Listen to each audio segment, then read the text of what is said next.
People wake up in the morning, they begin to think about their problems. Those problems are circuits, memories in the brain. Each one of those memories are connected to people and things at certain times and places. And if the brain is a record of the past, the moment they start their day, they're already thinking in the past. Each one of those memories has an emotion. Emotions are the end product of past experiences.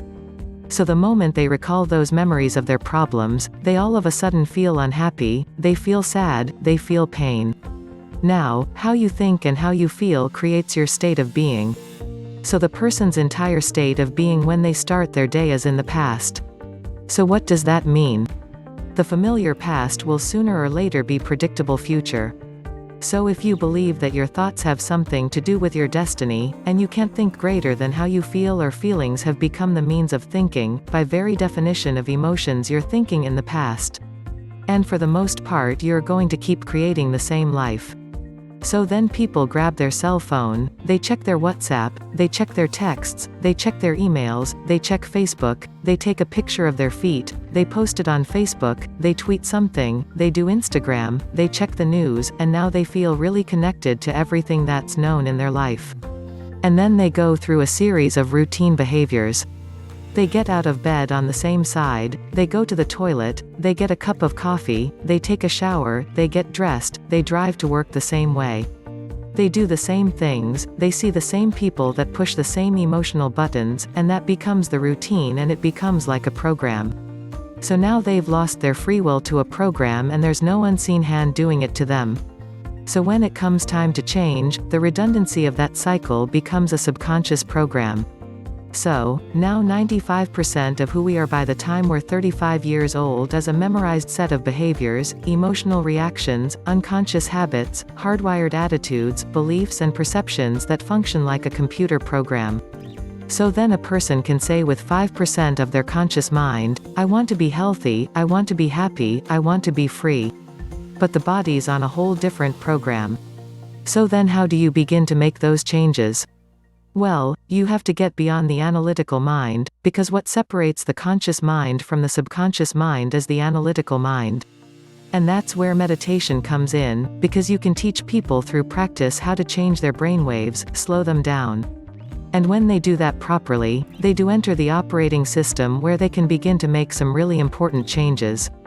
So most people then wait for a crisis or trauma or disease or diagnosis, and they wait for loss, some tragedy to make up their mind to change. And my message is, why wait? You can learn and change in a state of pain and suffering, or you can learn and change in a state of joy and inspiration. I think right now the cool thing is that people are waking up. Most people spend 70% of their life living in survival and living in stress. They're always anticipating the worst-case scenario based on a past experience, and they're literally out of the infinite potentials in the quantum field, they're selecting the worst possible outcome and they're beginning to emotionally embrace it with fear. And they're conditioning their body into a state of fear. Do that enough times, body has a panic attack without you. You can't even predict it, because it's programmed subconsciously. So people become addicted to the rush of those emotions and they use the problems and conditions in their life to reaffirm their limitation, so at least they can feel something. So now when it comes time to change, you say to the person, why are you this way? Well, every time they recall the event, they're producing the same chemistry in their brain and body as if the event is occurring, firing and wiring the same circuits and sending the same emotional signature to the body. Well, what's the relevance behind that? Well, your body is the unconscious mind. In a sense, if you're sitting down and you start thinking about some future worst-case scenario that you're conjuring up in your mind, and you begin to feel the emotion of that event, your body doesn't know the difference between the event that's taking place in your world, outer world, and what you're creating by emotion or thought alone. So most people then, they're constantly reaffirming their emotional states. So when it comes time to give up that emotion, they can say, I really want to do it.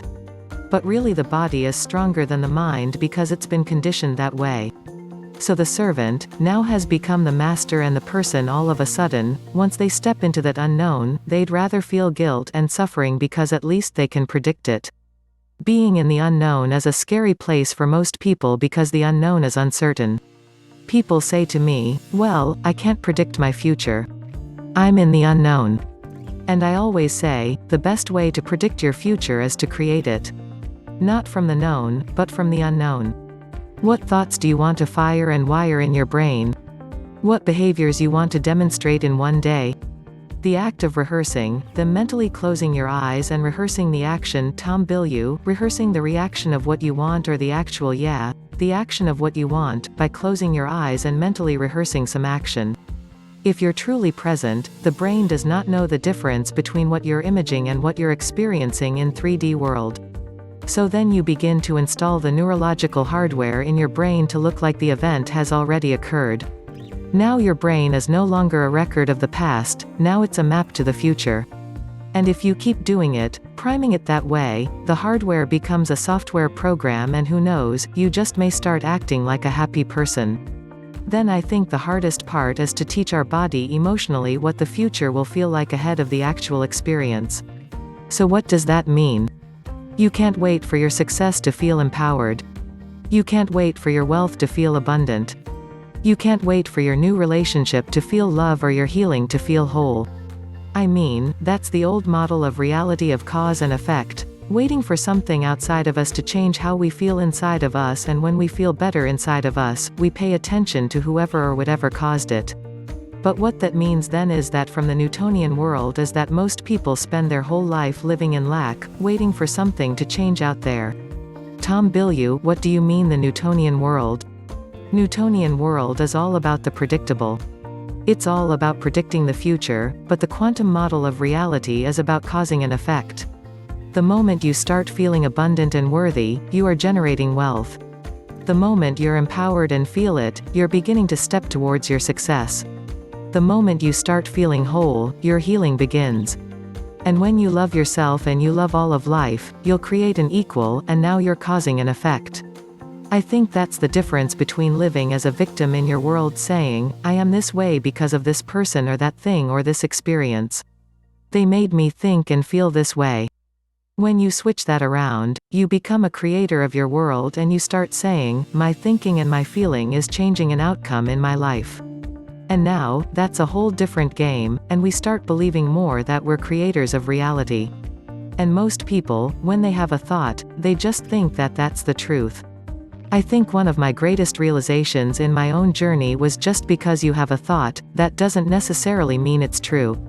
So if you think 60 to 70,000 thoughts in one day, and we do, and 90% of those thoughts are the same thoughts as the day before, and you believe that your thoughts have something to do with your destiny, your life's not going to change very much, because the same thought leads to the same choice leads to the same behavior creates the same experience, and the same experience produces the same emotion.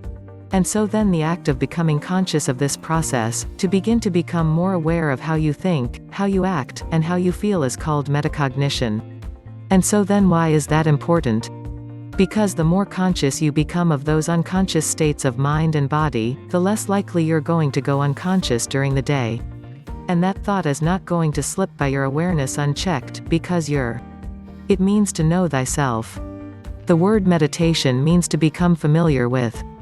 So as you become familiar with the thoughts, the behaviors, and the emotions of the old self, you're retiring that old self as you fire and wire new thoughts and condition the body into a new emotional state.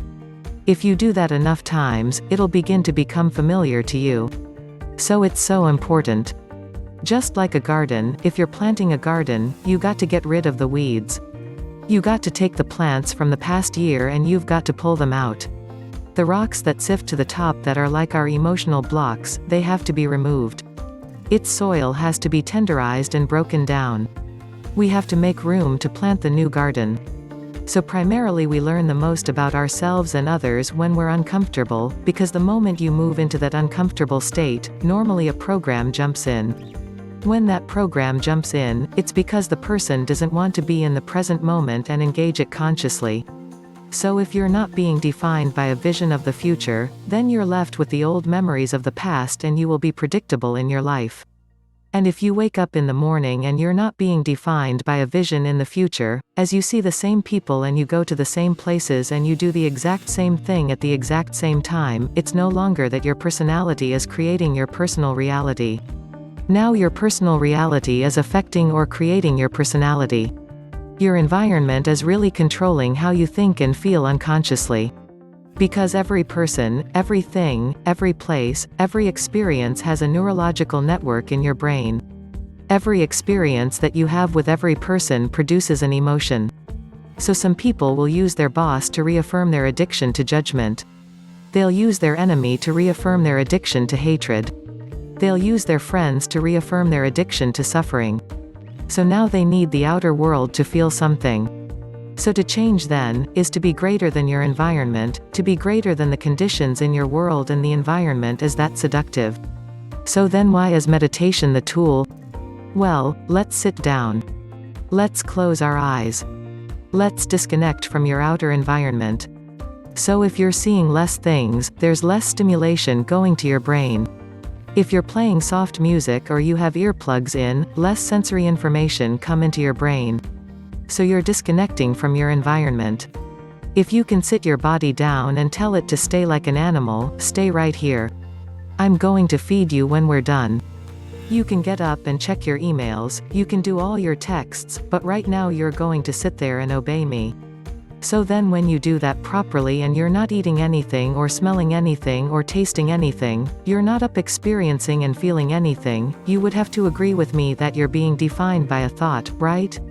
So when the body wants to go back to its emotional past and you become aware that your attention is on that emotion, and where you place your attention is where you place your energy, you're siphoning your energy out of the present moment into the past, and you become aware of that, and you settle your body back down in the present moment. Because it's saying, well, it's 8 o'clock. You normally get upset because you're in traffic around this time, and here you are sitting and we're used to feeling anger and you're off schedule. Oh, it's 11 o'clock and usually check your emails and judge everybody. Well, the body's looking for that predictable chemical state. Every time you become aware that you're doing that and your body is craving those emotions, and you settle it back down into the present moment, you're telling the body it's no longer the mind, that you're the mind, and now your will is getting greater than the program. And if you keep doing this over and over again, over and over again, over and over again, just like training a stallion or a dog, it's just going to say, I'm going to sit. And the moment that happens, when the body's no longer the mind, when it finally surrenders, there's a liberation of energy. We go from particle to wave, from matter to energy, and we free ourselves from the chains of those emotions that keep us in the familiar past. We've seen this thousands of times. In fact, we can actually predict it now on a brain scan.